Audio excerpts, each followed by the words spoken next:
Good evening, everyone. For those of you who are in East Africa, this is In Truth and in Spirit Well of Worship Fellowship. It is a Thursday, and every Thursday we have a weekly catch-up where we have sometimes a Q&R, questions and responses, and other days we have topical discussions. And today, since it is a Thursday, we are going to discuss the role of a Christian in national politics, our role.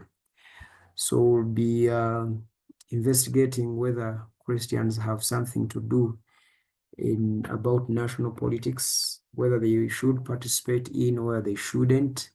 Uganda is heading to the elections of 2026. The candidates were picking their nominations, and so far I think 3 of them or 4 of them have been approved. That's President Yoweri Museveni Kaguta, Munyagwa Serunga Mugata Mugati Gwabata of Common Man's Party. Museveni is NRM. Robert Kyagulanyi Ssentamu of National Unity Platform has picked his paper. Then General Mugisha Muntu has also picked his party from the Alliance of National Transformation. I think that's the party. And then there is also another new entrant. And Mabirizi, the old one, has also picked his papers, I guess. They are 8 in number for Uganda, I think now. Others, I think, have not been approved. So Uganda is heading into an election. So our topic this week is asking our role as Christians. Should we participate? Shouldn't we? Among those that have picked their papers, President Museveni is seemingly an Anglican who is not a regular Anglican. The head of laity is here. He will tell us the quality of the membership of President Museveni in the Anglican Church, Rutembana. Whether he's a regular member or an absentee member, you will tell us. Then Robert Kyagulanyi is a Catholic who is also not regular in the Catholic Church. General Mugisha Muntu, I don't know his denomination. And so is Mabirizi, and Munyagwa is a Muslim, and Munyagwa is a regular and in good standing as a Muslim because he observes all the Swala. Munyagwa. Brilliant. So we are asking this Thursday the following questions. Should Christians seek peace and the flourishing of their society, later on their country, through whatever necessary and applicable means? What we mean here is historically, President Museveni went to the bush and fought a sitting government and overthrew it, unelected government, and overthrew it. And he was celebrated by all the cultural institutions and the religious institutions by that act. And when we asked those religious institutions why they celebrated that rebel who overthrew a legit government, a government that was elected by the people, they gave 2 reasons. First, the elected government had become evil against its people. Number 2, they said that it was justifiable to fight evil. So in other words, should Christians physically and with ammunitions fight evil, an evil government, and overthrow it or unseat it?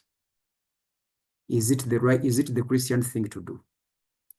I have a verse for that. That's Jeremiah 29, verse 7. You guys, today I'm not going to read those verses. You read those verses and then they'll help you. So should Christians seek peace and the flourishing of their society? By all means necessary.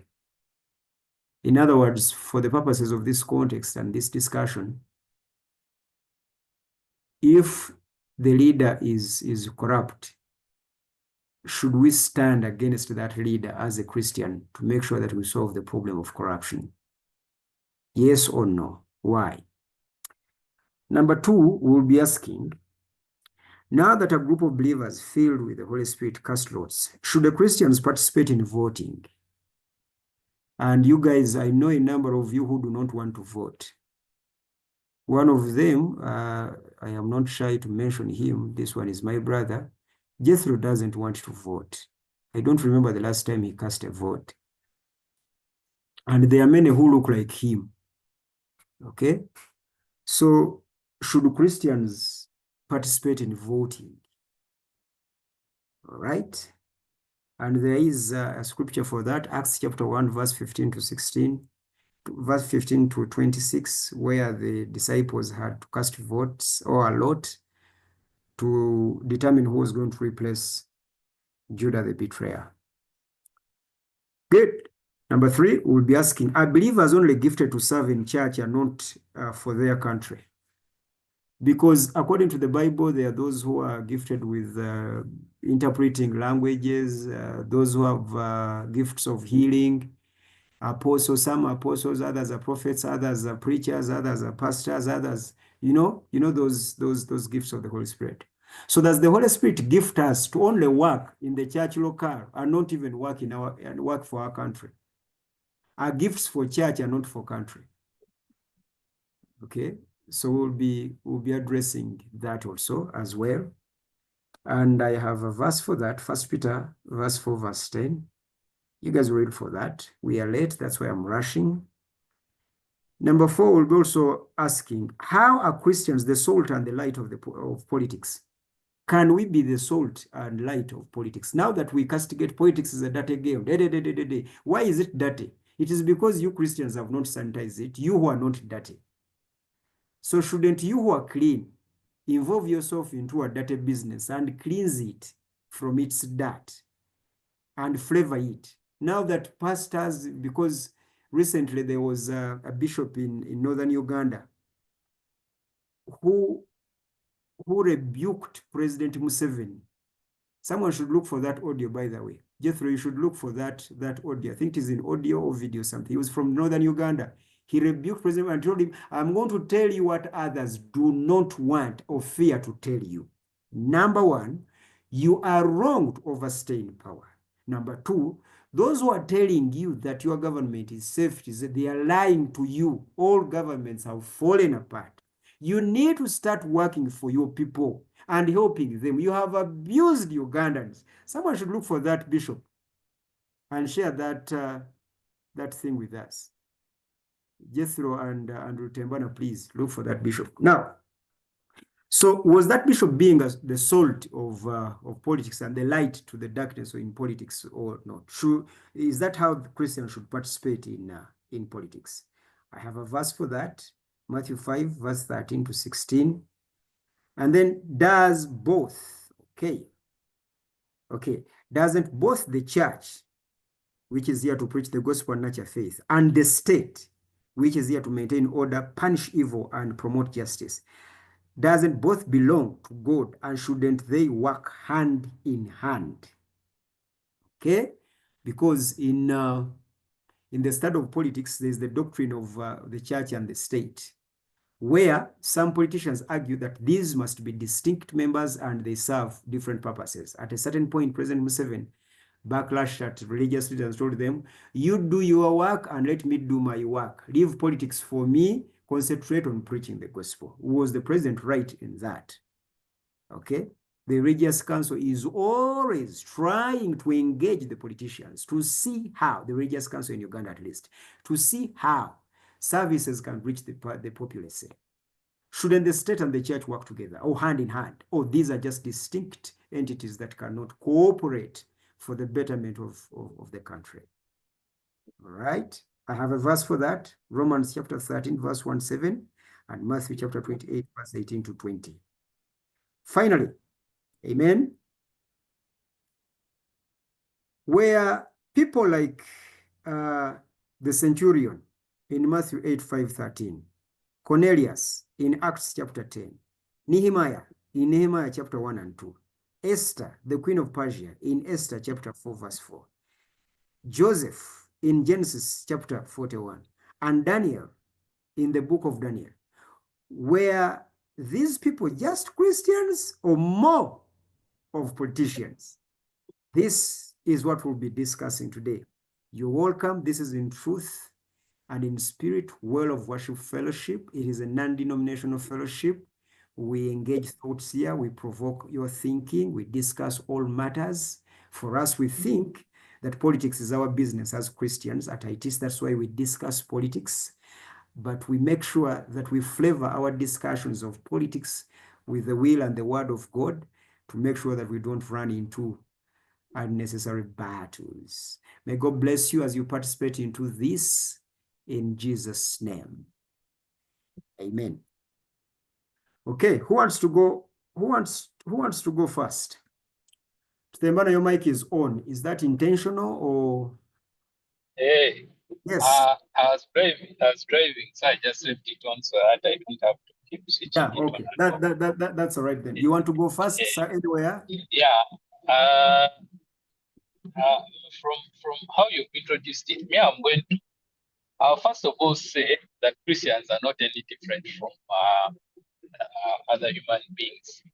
Mm, We are the same, and if politics is to affect, it affects us in the same way how it mm, affects other people who are not Christians. So if it calls for participation, we're supposed to participate, or we are obliged to participate like any other human being. We are not any special breed.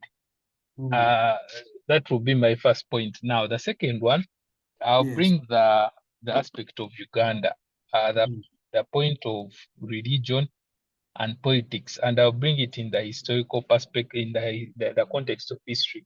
Uh, how does religion and politics come in here? Now, before the politics and the religion that we have here, we already had religion and politics that was at play. Just mm, that now it is a bit different when the white men came here in the 19th century. mm, If you recall very well, the explorers came then in 1875. That this Henry Merton Stanley wrote a letter where they say that Kabaka wrote requesting for Christians to come, and they eventually came after 2 years. In 1877, the Church Missionary Society Christians came, and then the Roman Catholics also came, and then and eventually the religion entered Uganda, and it spread across the whole of Uganda. Now, mm, when the religion came, the politics also came, because after the religion had come, the mm, missionaries laid the foundation for colonization. So the mm, missionaries came in 1877. They put up first of all they indoctrinated the natives they found here mm, by convincing them that whatever they are worshipping was devilish, was black, was bad, and they mm, introduced a better god who was white, a mm, better worship system, and in doing that, they also weakened the mm, traditional leadership, because before they came here, we already had politics here, and this politics was mainly monarchies, which was mm, Uganda, which was in Kore, Bunyoro, Toro. Those were the strong ones. Then we also had the chiefdoms, as you all know. Now, when they came, they first of all weakened our traditional systems, the mm, religion, and then eventually they weakened the political system, where they ended up arresting the most powerful kings, that was Kabarega and Mwanga. And at the mm, peak of it all, remember, even before arresting them, was it mm, before after the religious wars? And after mm, arresting them and taking them into exile, now mm, they remove that politics of monarchism, and now there mm, is a vacuum. So in 1894, Uganda is declared a protectorate. Now it's mm, being taken over by the British, who mm, ruled up to 1962. Now, mm, why I'm bringing all this history is that the British brought their politics here, the mm, democracy, mm, that you can choose a leader. Yet for mm, us Africans, we didn't have that. Okay, mm, we knew that leadership was you could become a leader by birth. Like if your father fought and mm, took over the mantle from his brothers, then that means that leadership is going to be flowing through the blood, but not through the ballot box. So these guys came, ruled us for probably, let's say 70 years. Then when they are leaving, they said now leadership is going to go through what? It's going to be going through the ballot box, which actually is not, which is actually not true. And I'm just referring to the case of Ghana because we can say that we have had 3 presidents. The first president who came in, the one that the British left here, of course, with the games they played, they had to make sure that a Catholic, which also brings in the aspect of religion, a Catholic who had been voted into power, they had to play their tricks and kick him out. I'm talking about Ben Chwanuka. Then they brought in an Anglican leader. They left here, but that Anglican leader was removed from power. Then eventually, then it was also removed again. Then 7 comes in.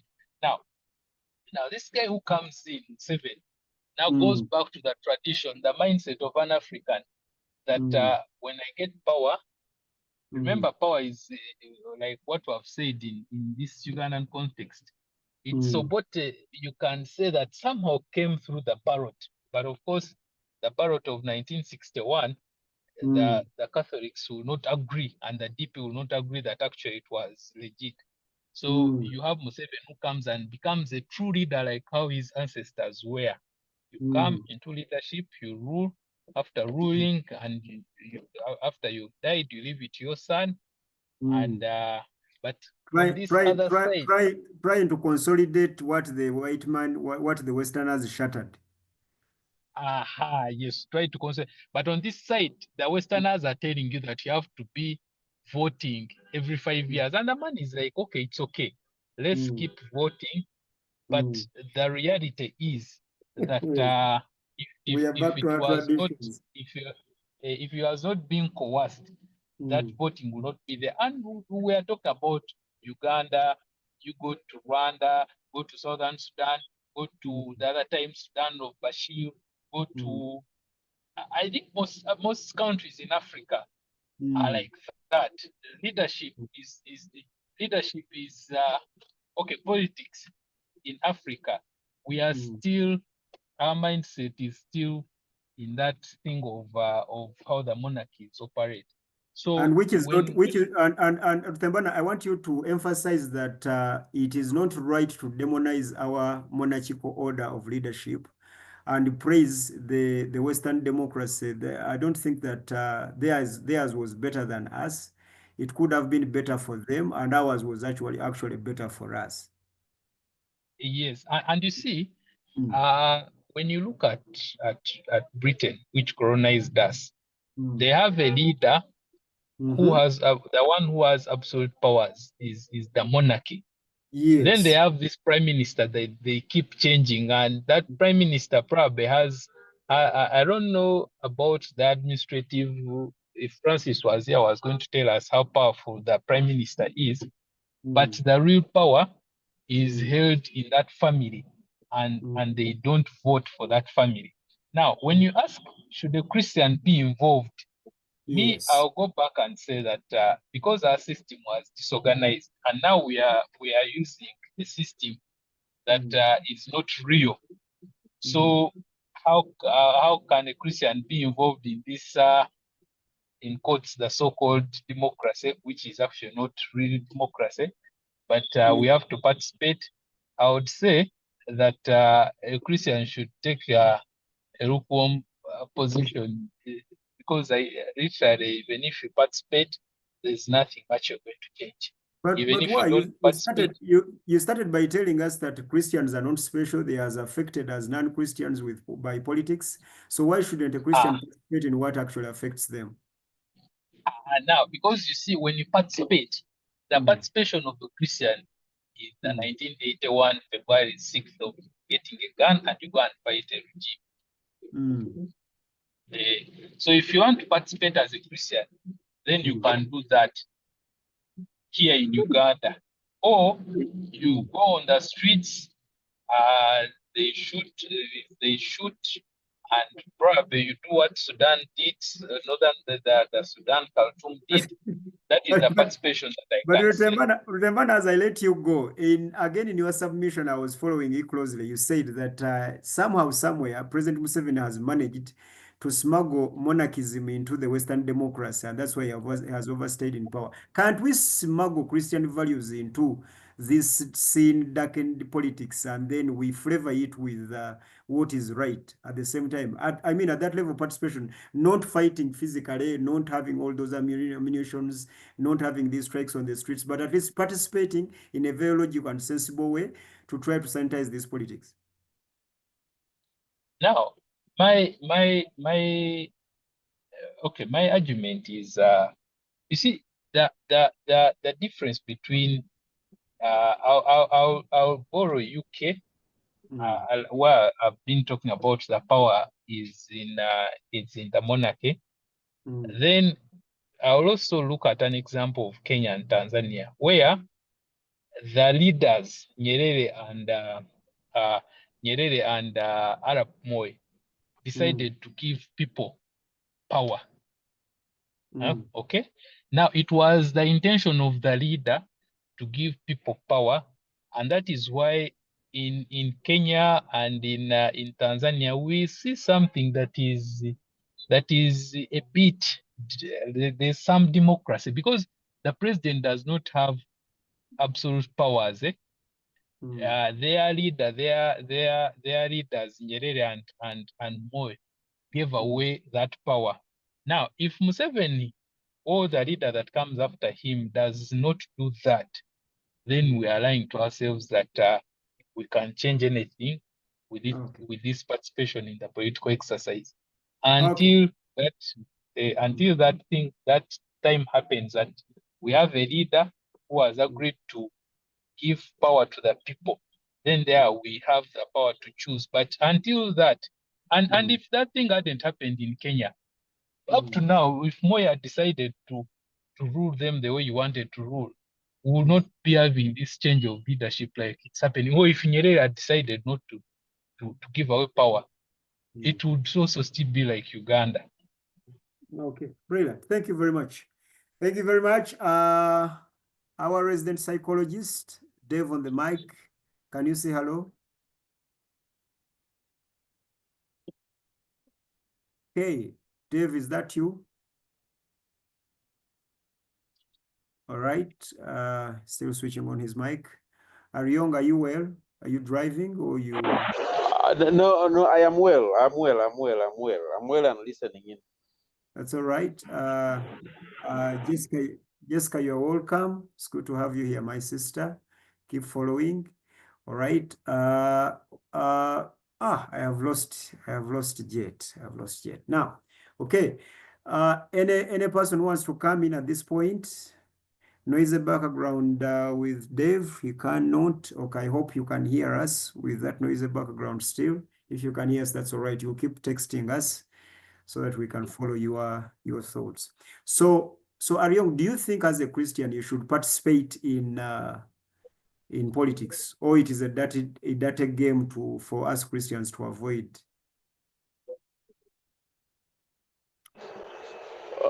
I personally think that in order for me to be a Christian, I must be in this world.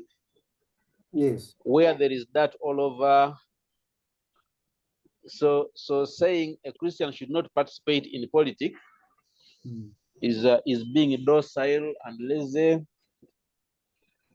because politics has very many faces.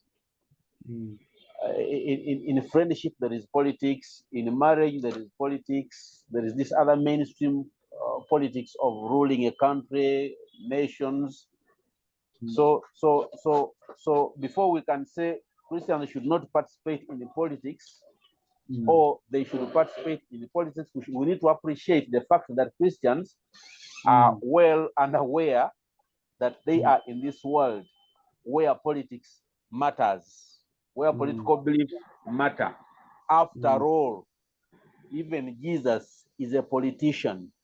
His politics is a little different from ours, but he is. Thank you.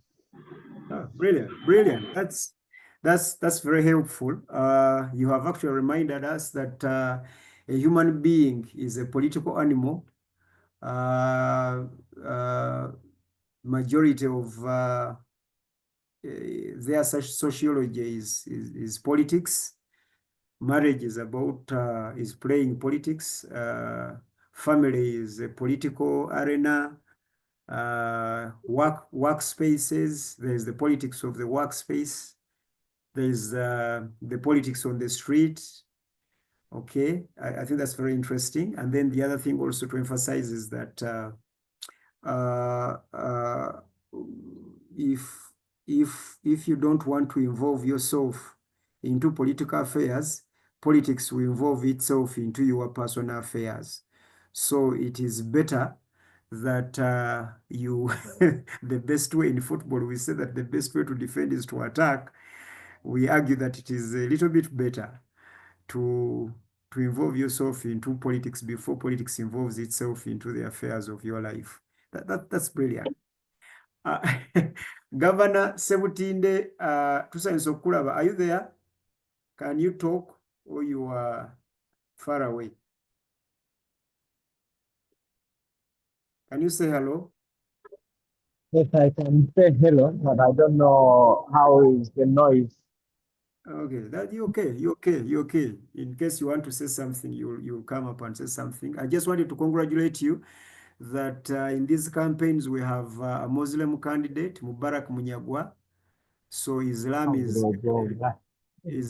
ably represented. Kikyotegeeza nti njoga. Mubarak Munyagwa is one of the political figures that we have in this country. But Yes. is Uganda a religious country?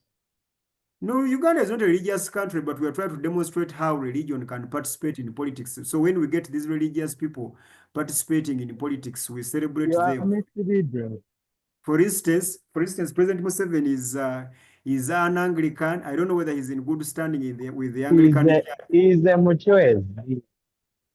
Oh, okay. So, but the head of latest, yeah, you can tell us whether the president is still in the register. I have been told that Nankabirwa, who is Nankabirwa in the Anglican Church?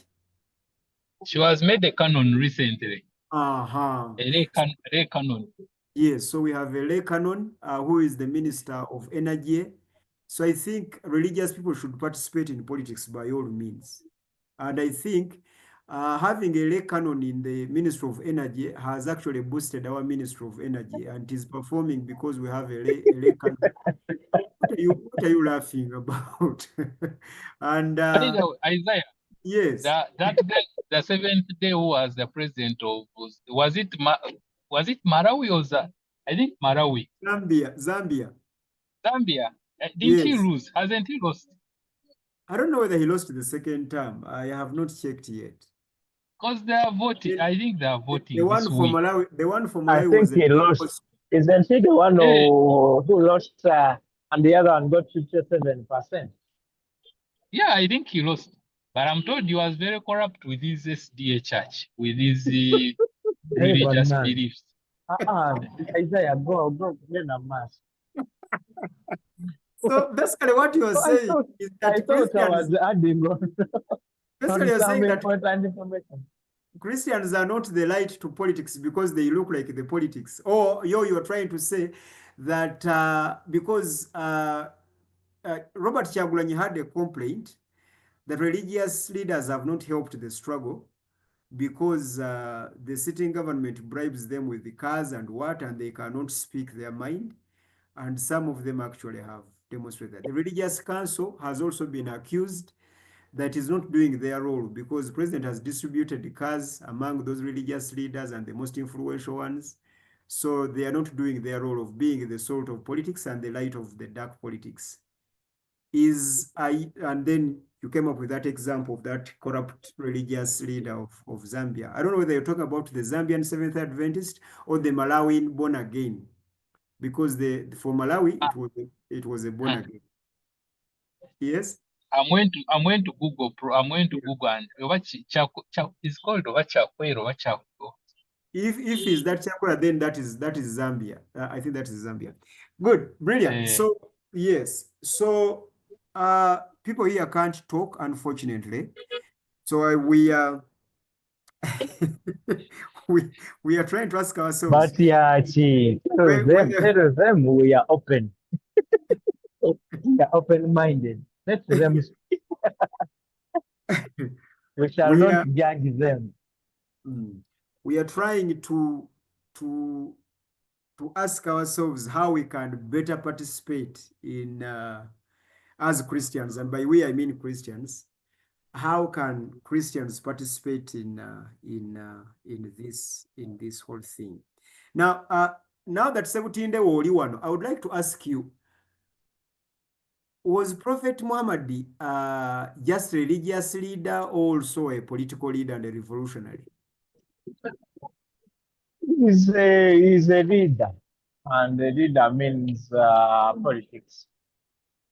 Oh, yeah, because when you look at the history of Islam, etc., you don't only see God, but you also see the politics at play and how you Exactly. organize those Arab countries and Actually, if, in my opinion, if one wants to separate politics and these political groups called mm, religions, I mm, think that person is missing something because yeah. it's politics that has ruled everything in the history of But I'm told, human beings. but I'm told that before Constantine, Mm. religion and politics were separate. You had the kings, then you also had the religious people. It is this Constantine that comes and uses them. But you see, just I mean, Rutembana, when you go back to that history, that where you want to go, you will have the struggle to separate monarchism with theocracy. I think monarchism was just a hand of the theocracy. Kings were ruling on behalf of the gods. So there was one point in history when the church and the state were separate entities. It is these Westerners who actually came up with that whole idea that the church and state should be separated. But even when you go back to our indigenous religions, a religion at its primitive stage, you will see that the pharaohs were representatives of the gods. The kings in Israel, for those of you who are Bible readers, were representatives of the gods. Muhammad is killing, and in all his jihad wars organized in those Arab nations, he's killing in the name of Allah.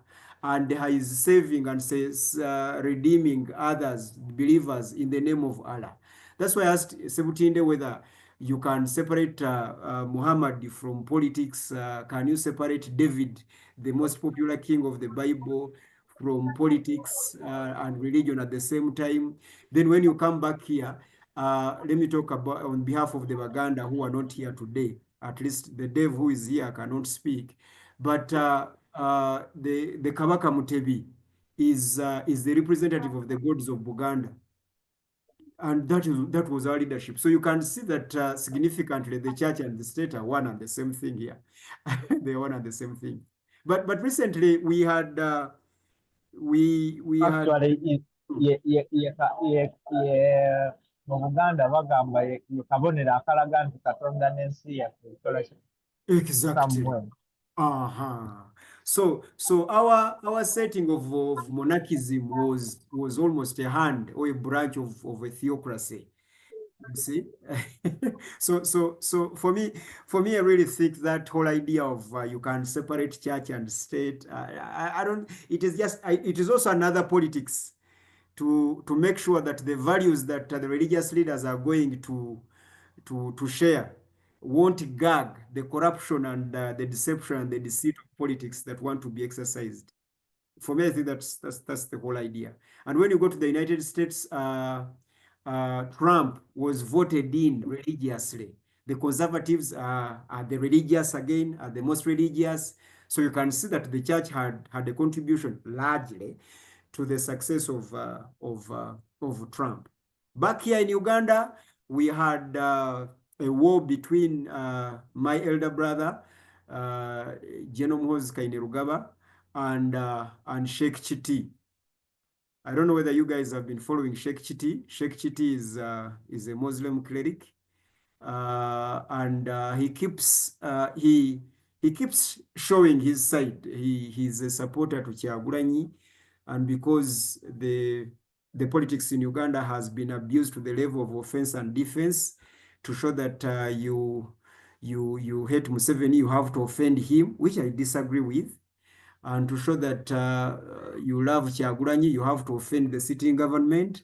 So he's been doing that thing like that. Then recently, Geno as usual, and I like what he's doing, by the way. He communicated through his X handle, okay, and said, Sheikh Chiti, if you don't stop that nonsense, I will come for you, and you will tell me if you don't stop attacking the king of Uganda. And by the king of Uganda, yes. And by the king of Uganda, I guess he meant my father, my one and only father, President Museveni. And Sheikh Chiti, in his next presentation, he started saying, Nze, nze sina gwepagira. Nze sirumba muntu yenna. But if you've been following Sheikh Chiti, he was actually attacking the whatever. Yes. So the guy chickened out and did what? But Yeah, maybe Sheikh, yes, maybe Sheikh Chiti was doing it in the wrong way. Okay.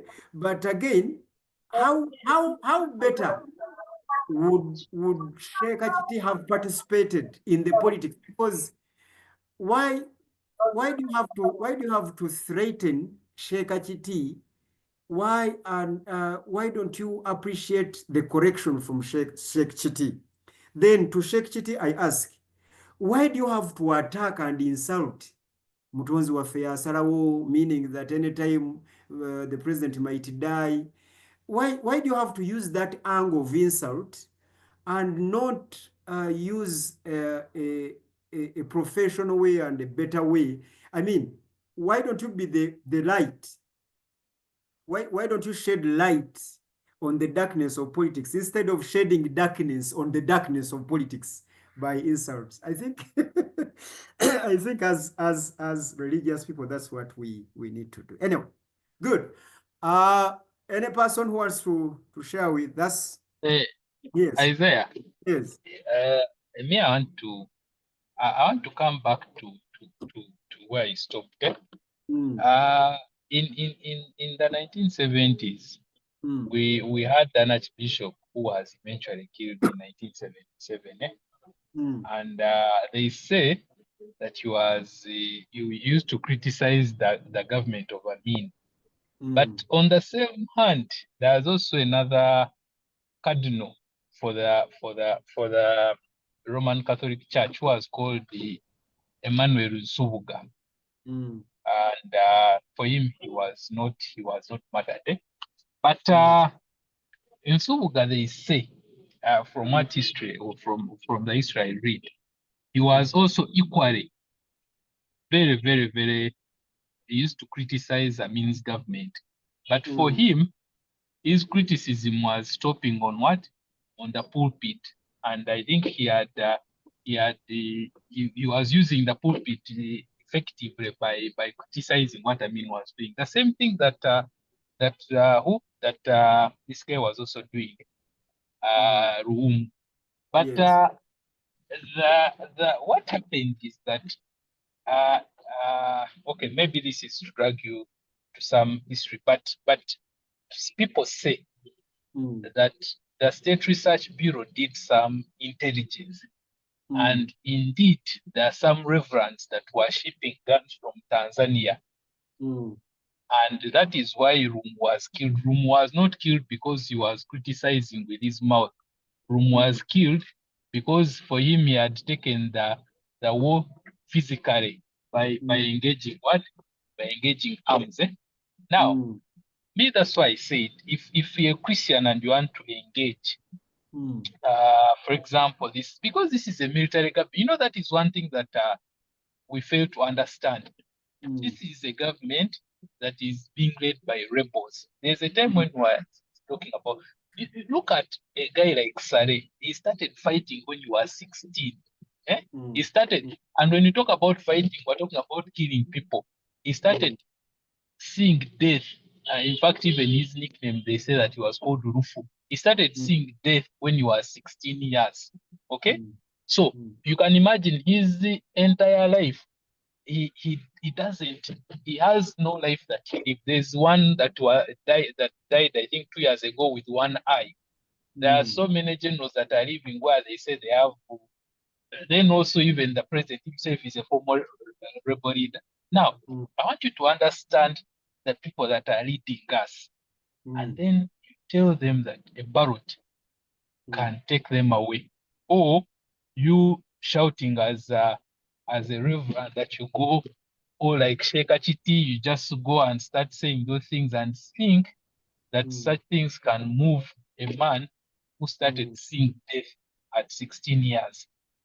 So that's why if you're to involve yourself as a Christian, you have to involve yourself as, even if you have a collar, get guns and try to fight against this government. Because this government, the only language they can hear is the language, the sound of a gun. Period.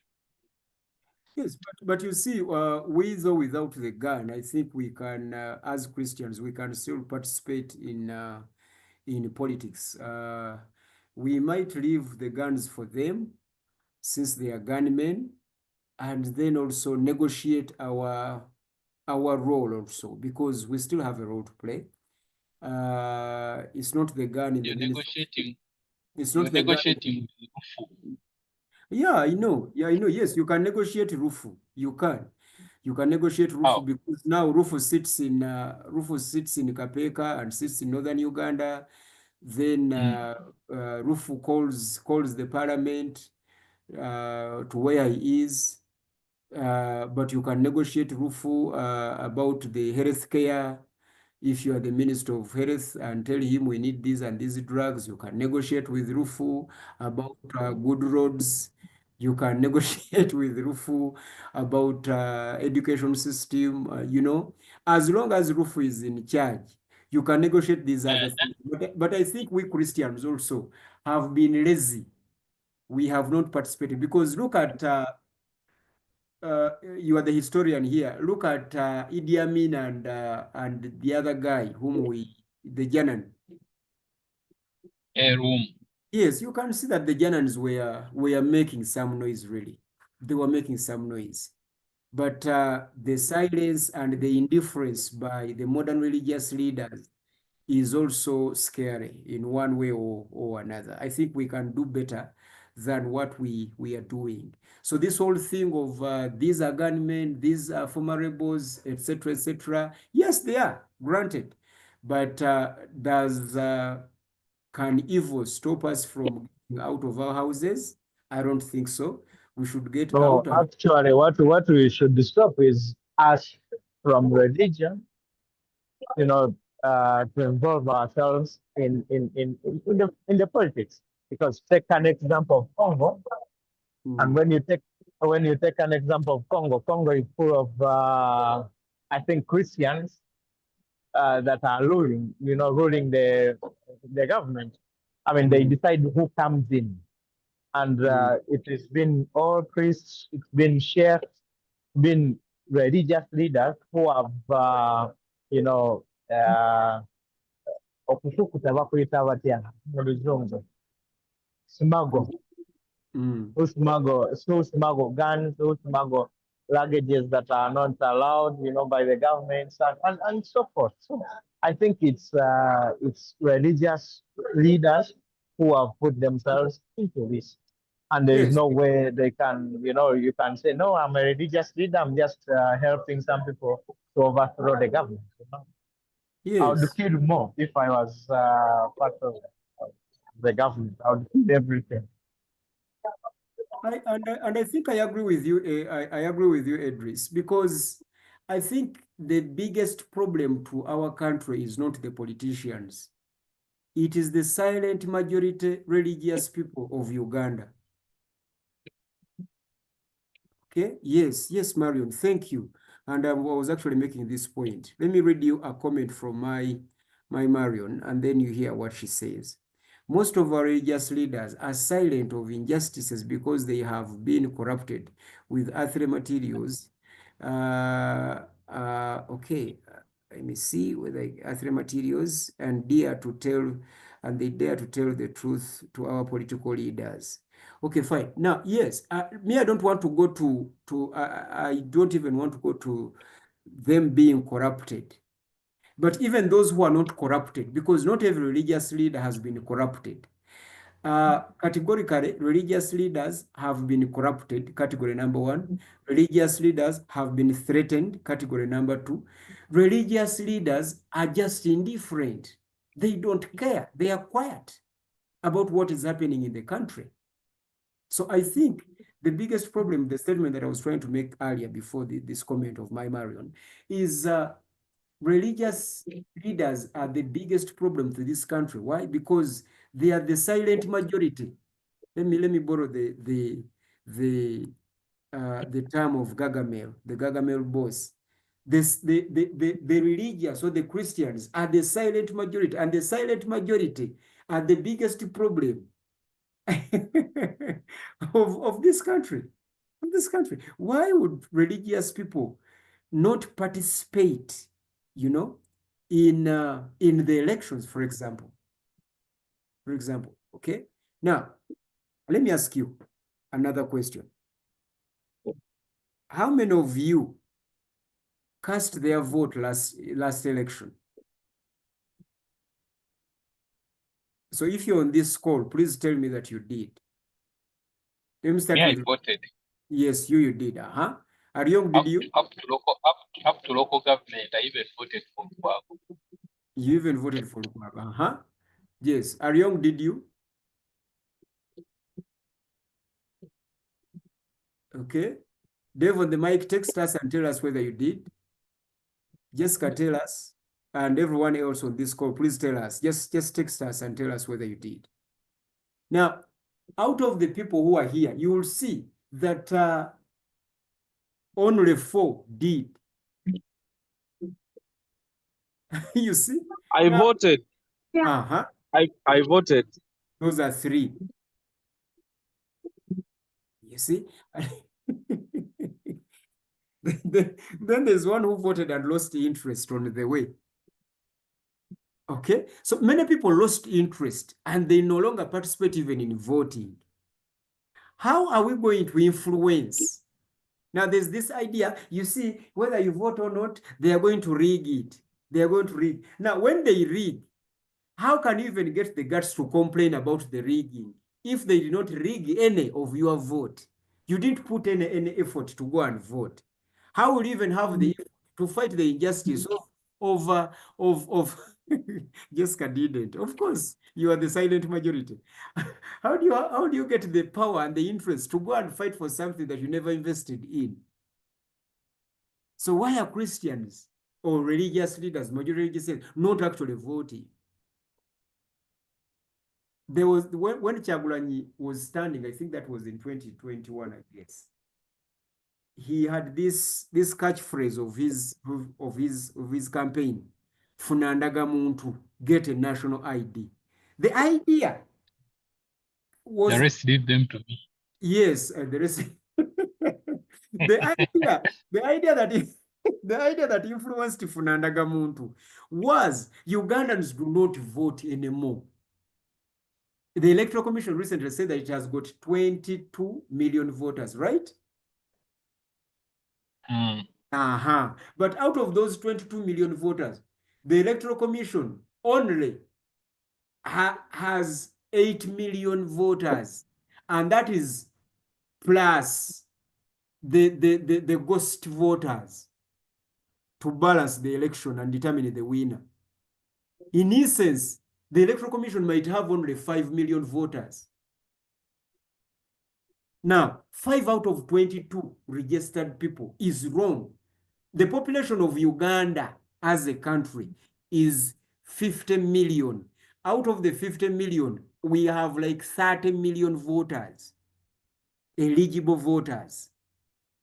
Out of the 30 million voters, we have 22 registered. Those who practice voting practically are only 5. Those are my statistics. This whole hullabaloo of electoral commission of 8 million people is balancing the election and coming up with the winner of an election. But the practical, you will see that there are only 5 million people. So how can you change a nation where people are not participating in the matters, in national issues? So as a Christian, I think it is not only your civic right to exercise, but it is also your Christian right to exercise, to go and vote. Who will rig what? That's not your problem. Anyway, that was me ranting and telling you what happens. So I have another question for you Christians here to discuss, and I would like us to go through it. Okay, we have looked at the church and state. We have looked how, okay, good. So how can Christians influence change in the politics of their country? How, what measures and what ways can we use? How can we as Christians, for example, I was at the group trying to respond to an article written by Dr. Spire. Dr. Spire is a professor of philosophy, I think, at Makerere University. Is he still at Makerere University? Oh, he's in Deji. Okay, that's all right. And he's a brilliant head. And he makes those satirical cartoons in the paper. I don't know whether he's still doing that. So he wrote an article where he was saying that you're wasting your time to teach your children to be faithful, because majority of the country is not faithful. The country is corrupt. You're wasting your time to teach your children to go and have education. The country is employing those without education, and those without education are thriving more than those with education. Then he resolved, he made a resolution of let us, all of us, be corrupt, etc., etc. He was trying to come up with a solution. And of course, I tried to respond to him. Now, my question here is, for example, corruption. The president has tried, and we can conclude that he has failed. But he has tried. Some will not even agree that he has tried. But anyway, whether he has or not, what can Christians do to help with the problem of corruption in this country? What is our civic and Christian duty as far as corruption in this country is concerned? How have we participated in promoting corruption as Christians? That is an accusation if we have. And how haven't we participated in solving and getting rid of corruption in our country as Christians? Who wants to go first?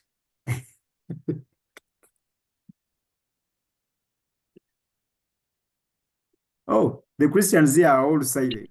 That's all right. Me, hello? Yes, yes. Me, I would say that the issue of corruption is inherent in human nature. Every human being is naturally corrupt, and okay, I will say every human being is naturally selfish. And when presented with an opportunity to make gain for yourself, then definitely you always take it. There's a Kenyan guy who was speaking at a rally, and he said, "You see, corruption is bad only if you're not the one involved in it, or your person is not involved in it. That is when corruption becomes bad. But naturally, we are corrupt people. I think you theologians call it sin. Some people who believe in evolution, they call it dark energy. There's a problem with us human beings. and there's no human being that is corruption free. It's just that you've not been presented the opportunity. So the issue is when the systems fail to work. That is where the biggest problem is. Because as you've said, you find that they have put IG in place, they have put Auditor General, they have put CID, they have put all measures, all controls, but then people still keep stealing money. So the problem is when the systems fail to detect or prevent it. Otherwise, we are just corrupt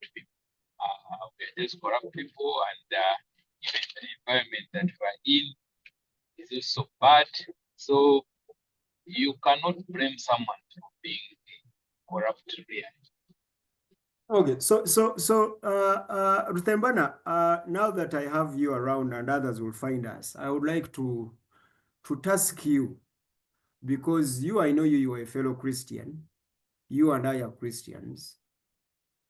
Would you say that we have modeled corruption-free environments so that the political world can benchmark from religions? Or what is happening in politics is happening also in our world? Are we any different as far as corruption is concerned? For instance, if you hear that Bank of Uganda, there was a scandal of 66 billion. Was it 66 billion or 66 what? 60 billion, 60 billion. Yes, 60 billion in Bank of Uganda.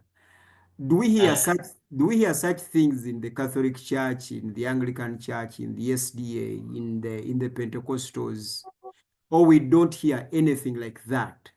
Because I am looking for something to benchmark.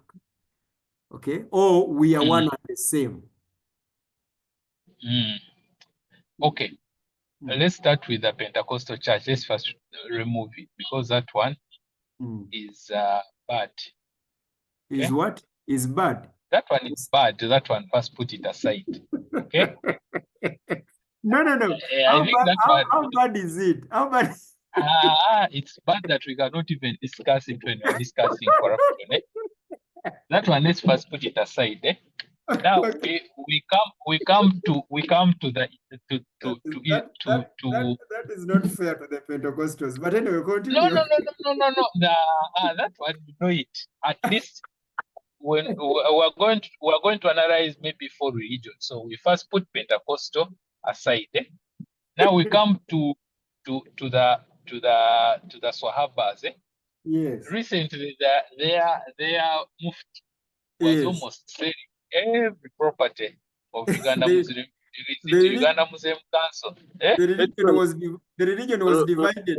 Rutembana, you're being unfair to Pentecostals like Watoto. Me on the Pentecostals, I'm not going to discuss. Someone will come and say our Pentecostal churches are clean, but to me, the Pentecostal churches are bad. Okay, you go to the Muslim, you go to Islam, you are to Islam. Islam had finished Islam because you see what Mubarak had done. It was divided into 2 because of corruption. Because of corruption. Now we stay with 2, the Catholics and the Anglican Church. Now for the Anglican Church, because of conflict of interest, and this call being recorded, I also leave it out.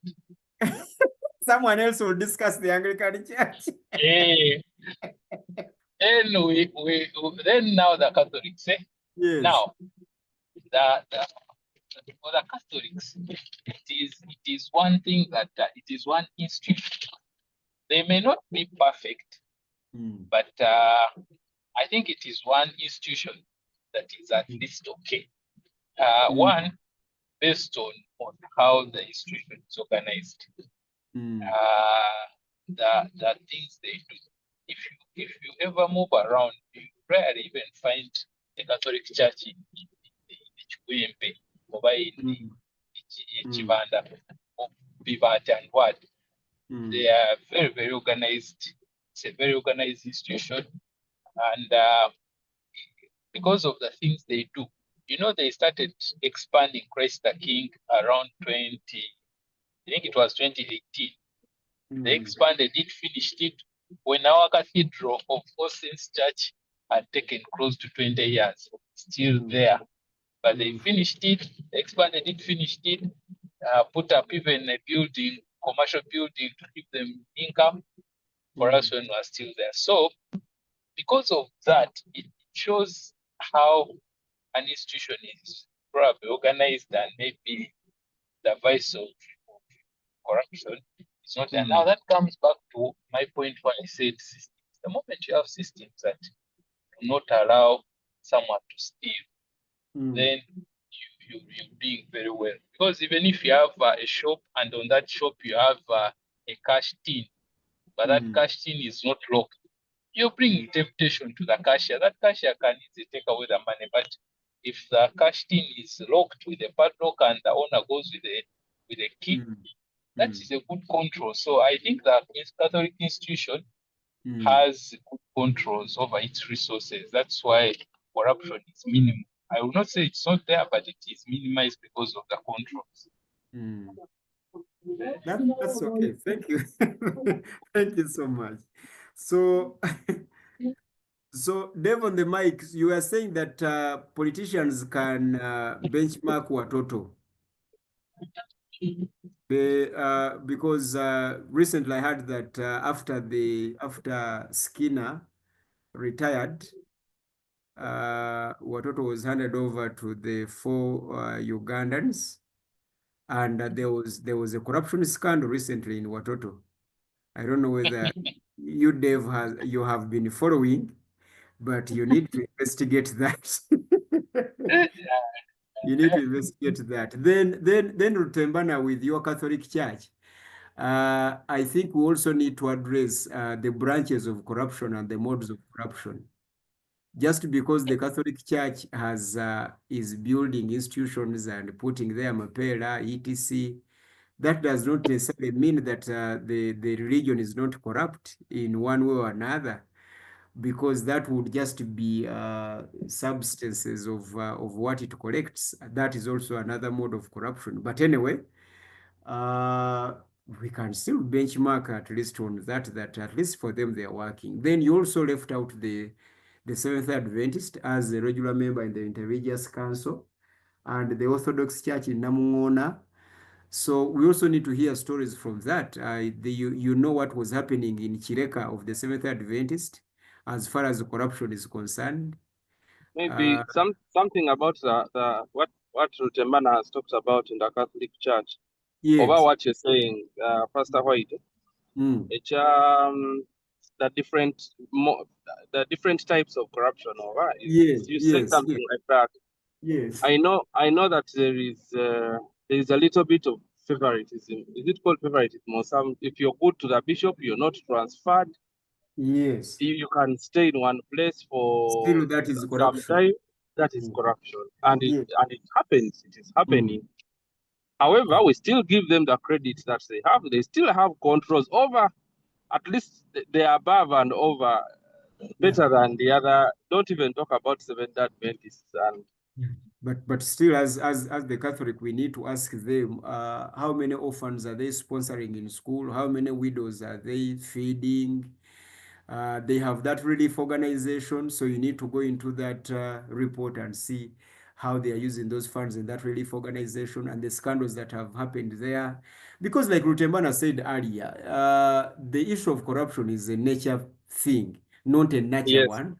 And I think that was the argument that I was making to Spire in his article. So we are all fallen, but we were trying to ask, how are we going to influence politics and help politics if we ourselves also are victims or actually villains of the same things that we condemn politicians? And that's why actually politicians laugh at us. Yes, Dave. Where are you continuing, or you made your point, Dave? Okay, all right. Marion, do you want to say something about all I don't know. Good evening, everyone. I don't know whether you're able to hear me well. Yes, we can, clearly, we can. Okay.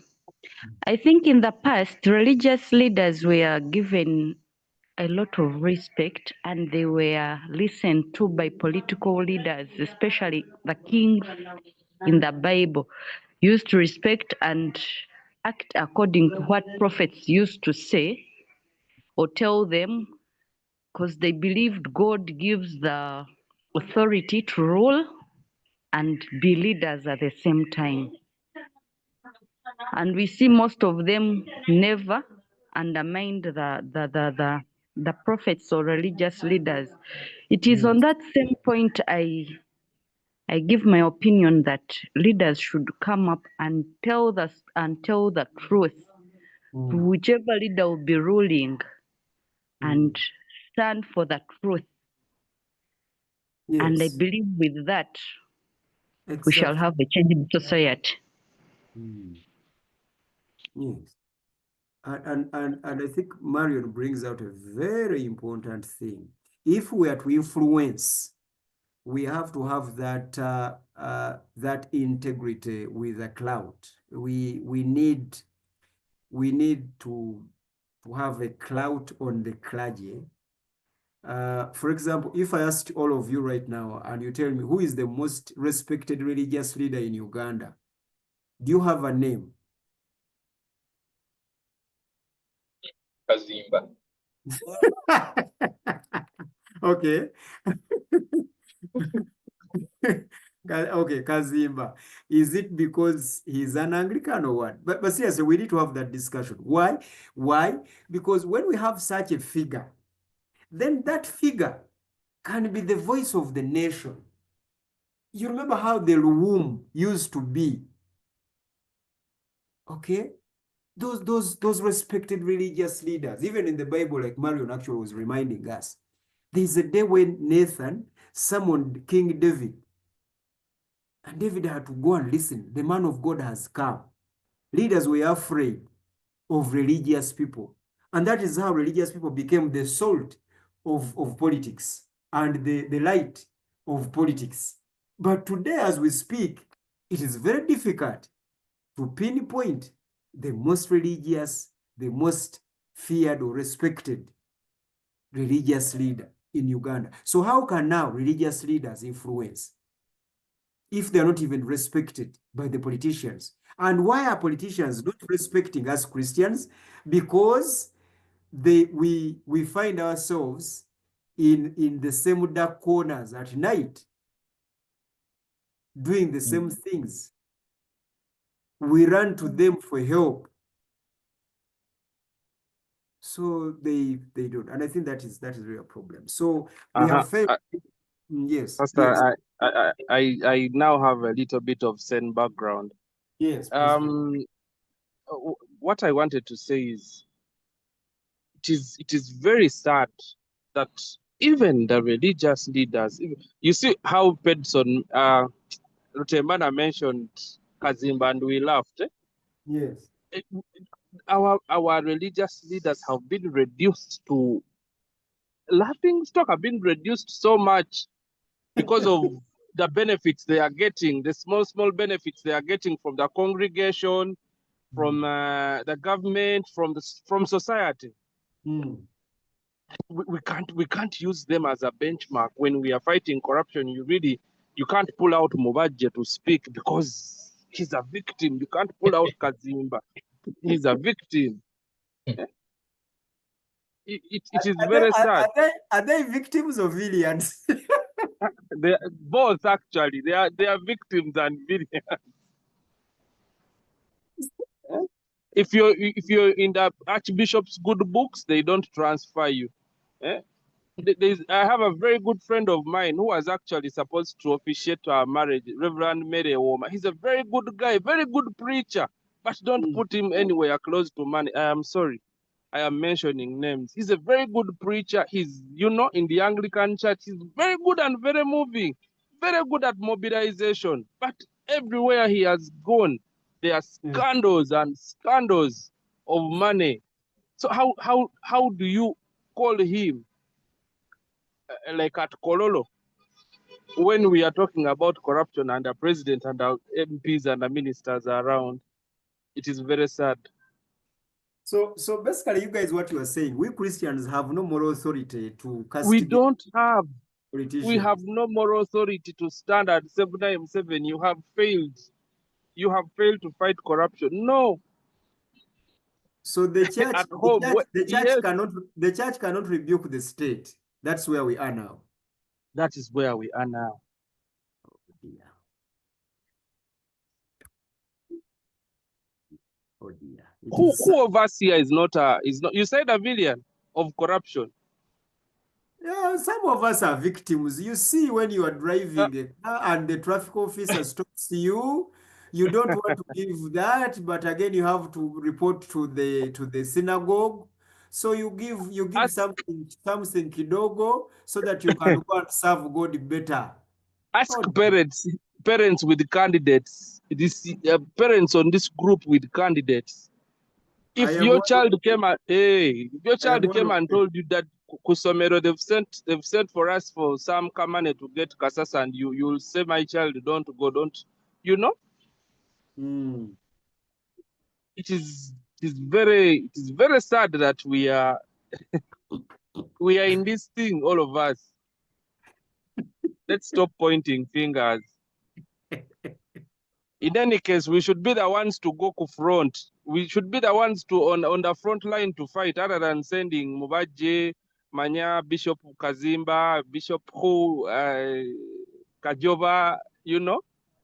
So basically, you are confirming what Jesus says, because he said that you are the salt of the world. If the salt loses its flavor, so you are saying that the salt lost its flavor already. Yeah. The salt lost its flavor long ago. But you see, you are telling us that at least we can now benchmark on Watoto. How is it? I just wanted us to mention Watoto because they also have various scandals we've just heard and seen. Much as they are trying so much on the outside to. Okay, they are trying. Let me leave it at that. So you are lucky. The American member, Mr. Muyanja, is not here. If he was here, he would have slaughtered you. But anyway, it is sad that we are at this place of destroying our discussion, because I thought that when we have this discussion as Christians, we are going to encourage ourselves. We are the standard. Politics can learn something from us.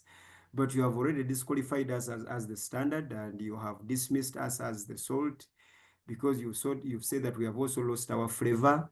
The Islam in Uganda has divided itself into two, and that is because of corruption.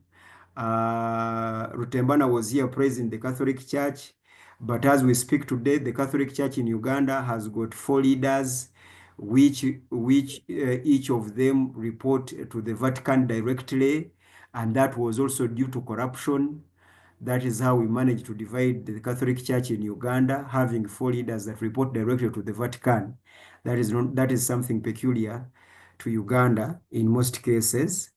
That also is a sign of corruption. Then Rutembana forbid us actually from even mentioning something about the Pentecostals, and he said those ones don't even dare. I don't know what he meant by that, because these born agains have set themselves as the standard, the Bible readers, people filled with the Holy Spirit. And when you ask Rutembana, he will tell you, do not even go there. Don't even start. Those ones with the corruption, they are not only corrupt, they are corruption itself. Basically, that's what he was saying, which is very sad to mention on our brothers. So that is the Anglican Church. Yes, when you go to the Anglican Church, bishops have been replaced, not only because of moral decay, but also financial wrangles in that. The church house has been there since the last 30 years, I think, and it is just recent that we had the church 1977. from 1977. And it is just recent in the 2000s when we had the church house, and when we had it, we are told that it has not even been given back to the church. it is still servicing some loans, etc. And yet the members of the Anglican Church contributed towards its construction since all those years. That is the Anglican Church for you. When you go to the SDA, they have got something called the Adventist Center, which has been there for the last 40 years, I think. Is that so? And that project has never taken off. There have been many scandals in the CUC, Central Uganda Conference, many scandals at the division, financial scandals. The church in Nairobi almost broke apart because of corruption. So basically, you guys have dismissed my discussion and my confidence in Christians being the light of politics and the salt of politics. That's how you have dismantled it. We close the chapter. We go back home. Hey, by the way, also another thing that another thing also we need to also look at is you see in Uganda politics has become so bad that it's now another form of employment. It's another form of employment that it is the best paying employment at the moment. Now, this guy was Nandala Mafavi. I listened to Nandala Mafavi. Nandala Mafavi has his issues, but him being an accountant, us being from the same profession, it's one guy that I wanted to hear what he wants to do for this country. So I listened to his speech, and he was busy mocking the Rukwagos and Semuju. He said, you see, these guys cannot leave their current positions. I think he was talking about Rukwago to come and stand for what?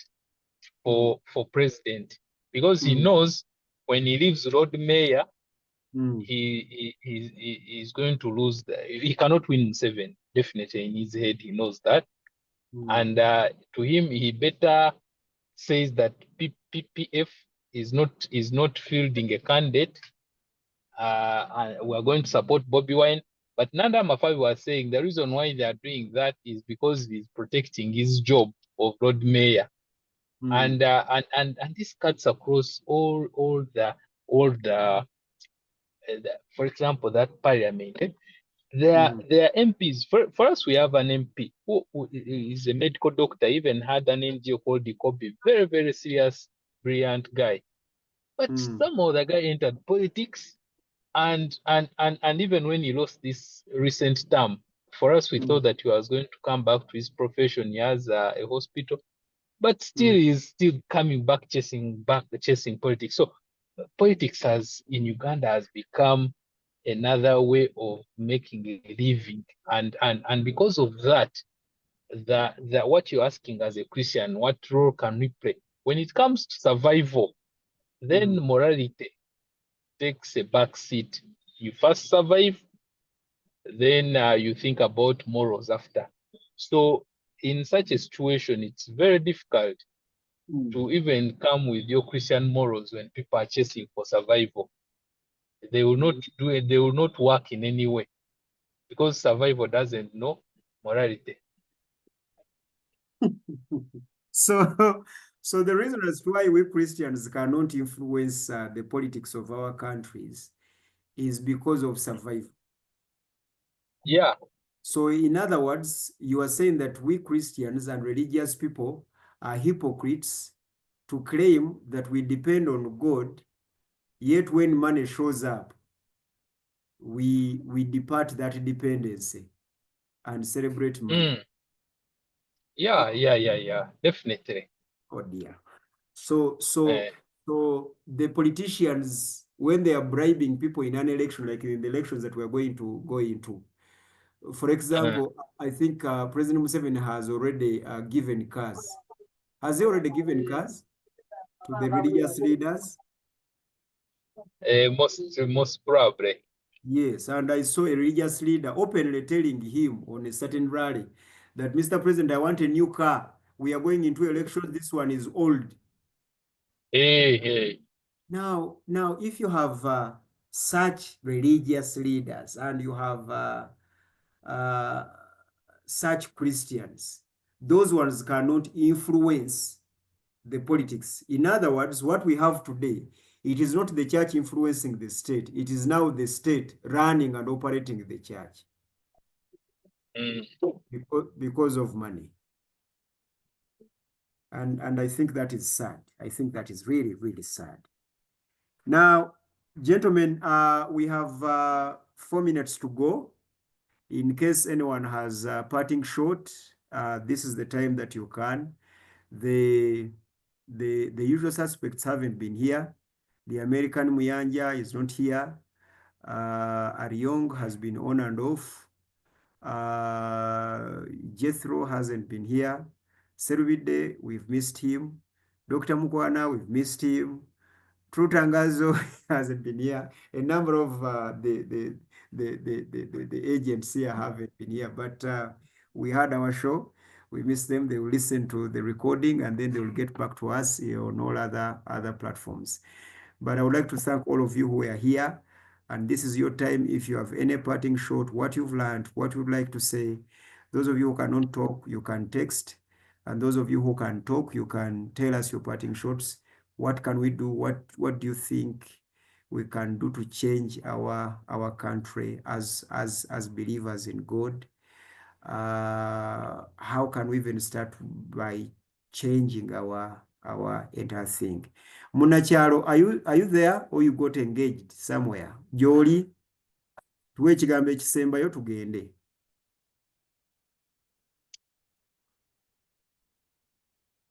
Pastor White. Yes, Dave. Should we say we are going to sit back and fold our hands now that the church, our church leaders, the clergy are not going to help us? Katife endiga tutule butuzi tuzinge emikono tukabe bukabi tudde lamentations. What should we do? Can't we? Temboza mwatisiza dda mwangambye biveeko ebyo tetulina moral authority.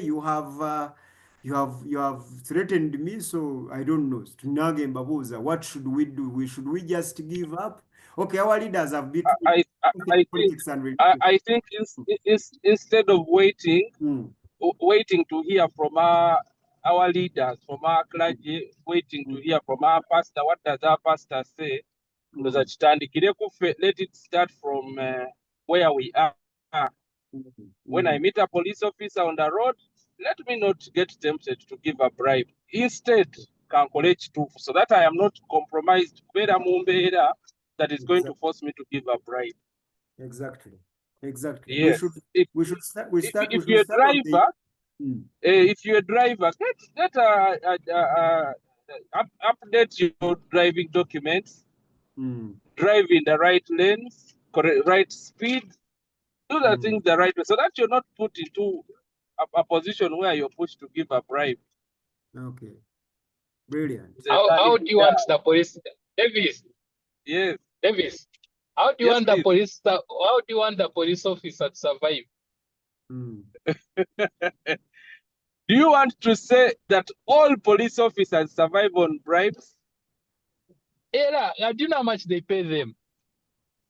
No, I've asked that question. I don't know how much they pay them. Do all of them survive on bribes? But Rutembana, why are you encouraging survival against thing? Why shouldn't we have matters? Why shouldn't we have matters? Uganda. Rutembana is saying, yes, corruption is for survival. Yes, and I'm asking him. For as long as I am doing it for survival, he's okaying it. But I say, and that's my argument. I am arguing and saying, in a country where we have a matters day, why shouldn't we have matters of the right thing? Why shouldn't we have matters of corruption so that we have matters instead of surviving with corruption? You see where the problem is, We should change that attitude. No, here is the thing. That same government of ours is paying 50 million to a member of parliament, and it is paying 180 thousand to a police officer. Wrong. Eh? That's corruption. That's Now, corruption. so the Yes. corruption is already in the system. It is already embedded in the system. Now, It is that police. our time is up, but it's you who was saying that we need to revamp our systems and change them. That's the language. So if by the time if we have not yet changed them, then If we have not, the only way that yes, if you have not changed them, Dave was telling you, let's start on the individual merit now. but those guys also need money. So they benefit from our errors. Let's teach our children to reject Kasasi if it is brought in their school. Yes. Let us not give bribe. Yes. you reject that day when they are, because that kid is going to get good grades, he'll get a better job. Then you first survive, you think about morality after. Let me read messages. If Marion says, if church is to gain respect from society and fellow leaders, it ought to reorganize itself and gain its glory. Yes. Respect is earned based on how one conduct themselves. Therefore, if church fights injustices and always stand for truth, trust me, society will stand with its change. But Marion was saying, in the event that our leaders have not, what should you as an individual do? Number one, Rutemana is saying, let us prioritize survival. And the more we prioritize survival, the more we have facilitated the corruption. Now that is the problem. Our time is up. If there is no any other person that has something to share, I would like to thank Ruth Rules. Thank you for being here. Sandra Opio, thank you for being here. Munacharo, you went mute. Marion, thank you. Dave, we are so blessed to have you today. Keep it up, keep coming. You keep these conversations rolling. And for all our members that weren't here and who did not manage to be here, we missed you and we love you. May God bless you. We will see you next Monday with another topical discussion. This is in truth, in truth and in spiritual of worship fellowship. We are always here on Zoom every Monday from 6 to 8, and every Thursday, same time, same link. You can always join us with your thoughts. And we have physical fellowships in town at 20 Towers every Saturday from 9 to 1. All you need to do is to come with something to buy. To eat. Okay. Yes. I'm coming this Saturday. Yes, 20 hours, please. Come and we have that discussion. And then we have also physical fellowships every Sunday in Kirinya, where you get it. May God bless you. We're always here in Jesus' name. Bye.